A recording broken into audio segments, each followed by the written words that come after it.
je vais vous poser une autre question. Je vais recommencer avec M. Robert. C'est quoi votre type de gestion au sein de votre entreprise? Les trucs et astuces que vous mettez en place? Les trucs et astuces, moi, je pense que lorsqu'on est en entreprise, il faut absolument se réinventer tous les jours. Et puis, tout ce qui est dans la gestion ou astuces, quand je me suis lancé en affaires, on a changé beaucoup de choses. On a été les premiers à créer des bons de livraison, on a été les premiers à avoir des CV dans les autos, avoir des autos au lieu des camions. On a été les premiers à insérer des dames ou des filles dans l'entreprise des pièces automobiles. Ça n'existait pas dans le temps.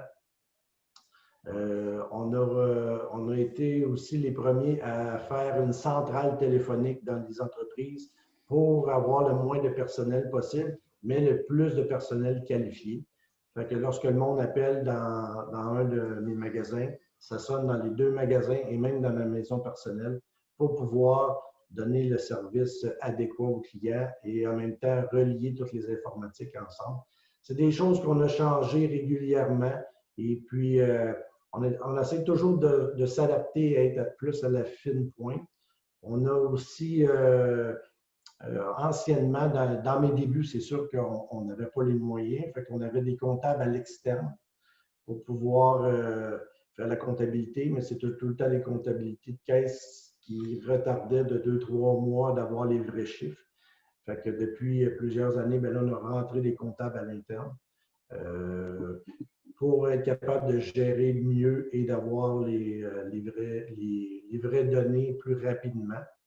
L'autre chose, on essaie d'impliquer le plus de personnel possible dans nos décisions pour faire en sorte que tout le monde soit impliqué et se sente quand même important parce que c'est quand même une équipe. Ce n'est pas un individu qui fait l'entreprise, c'est toute l'équipe qui fait l'entreprise. Fait que la gestion de notre entreprise, là, comme je vous dis, là, est vraiment variée. Toutes les nouveautés ou les points de vue de tout le monde qui peuvent nous apporter des changements constructifs, on essaie de les mettre en place le plus possible. C'est un peu comme ça que nous, on fonctionne après 31 ans, là, de voir à modeler et à changer notre manière de faire. Comme lorsqu'on rencontrait des clients pour aller chercher de la nouvelle clientèle, les 10 premières années, je dirais que j'avais mon modèle d'affaires, puis je suivais mon modèle d'affaires, puis je disais, ben c'est comme ça que ça fonctionne. Ça a toujours bien été, ça a toujours bien fonctionné, on ne change pas de formule gagnante. Et je m'étais réellement trompé. Là. Oui, on peut dire que oui, c'est bien, mais lorsque j'ai changé pour être plus à l'écoute des clients, de savoir c'était quoi leur réalité à eux, c'était quoi leurs besoins, après ça, on a changé notre manière de faire. Fait que c'est tout le temps d'innover puis d'être à l'écoute de vraiment. Là, présentement, avec la COVID, c'est sûr que tout change, là, mais pour l'instant, notre modèle de gestion, là, c'est chacun, on a des postes à l'interne, on a une hiérarchie aussi, ces choses-là. Fait que ça va quand même assez bien. Moi, je suis encore un bébé entreprise. Hein? Mon type de gestion, moi, j'ai eu beaucoup d'essais-erreurs parce que, on y va avec des références au niveau comptable et tout ça. Donc, je dirais que les 3 premières années, ça a été très rock'n'roll au niveau de la gestion comptabilité parce que je suis tombée sur des partenaires d'affaires qui n'étaient pas fiables. Donc, ça m'a coûté cher. Ça m'a coûté très, très cher. Là, Dieu merci, tout est sous contrôle. Mais au niveau de la gestion, j'essaye toujours aussi de me réinventer pour que la clientèle voit qu'on évolue et qu'on ne reste pas dans nos petits souliers. Parce que dans mon domaine, comme on le dit, c'est artistique et ça évolue. Ça change énormément les tendances, les techniques, être à l'écoute de la clientèle. Les produits aussi, on le voit énormément de publicité à la télé. Donc, comment aider le client à aller se cibler et aussi quand il voit les tablettes au salon avec plein de produits remplis. Donc, toujours aller se démarquer au niveau des produits utilisés, des techniques. Je trouve que pour moi, c'est important.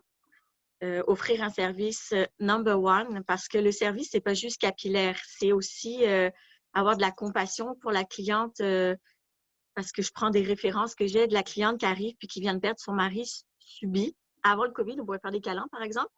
C'est bête, mais il y a ce côté-là aussi d'avoir beaucoup d'empathie puis le contact humain. Même avec mon équipe, avoir toujours une petite attention pour son équipe, travailler justement, moi je suis malade, ok, elles prennent le relais, elles sont malades, je vais prendre le relais. Puis comme M. Robert, il disait, on fait tout. Oui, on fait tout. On fait vraiment tout. Je vais vous raconter une anecdote, ça fait rire tout le monde. Un samedi, je suis toute seule au salon, tout le monde est en vacances. J'ai 2 clientes sur le décolorant. 2. Mes lavabos décident que les 2 tuyaux explosent, mais dans mon visage.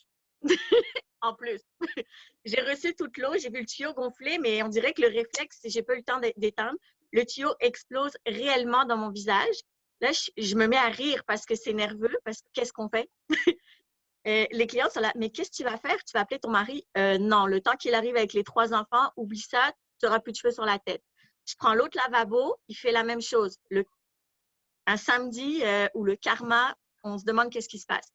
Dieu merci, je suis une femme qui est très manuelle et j'avais des tuyaux de rechange. À 4 pattes, on change des tuyaux, puis on rince les clients.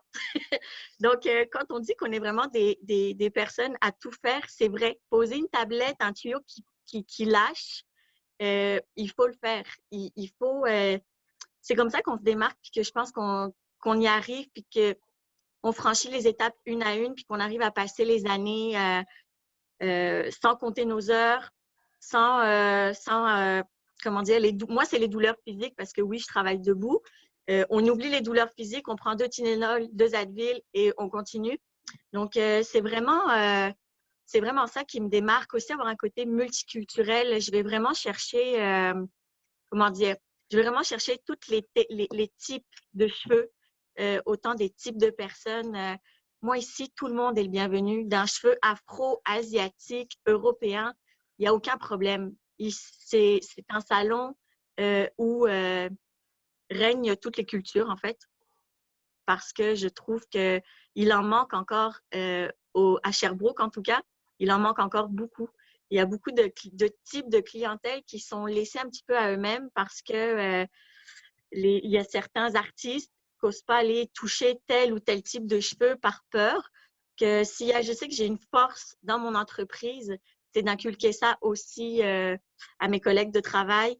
On travaille sur des cheveux multiculturels. Tu ne sais pas comment faire, je vais te guider.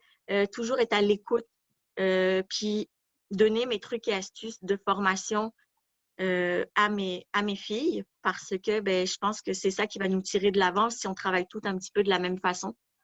Donc, c'est à peu près ça.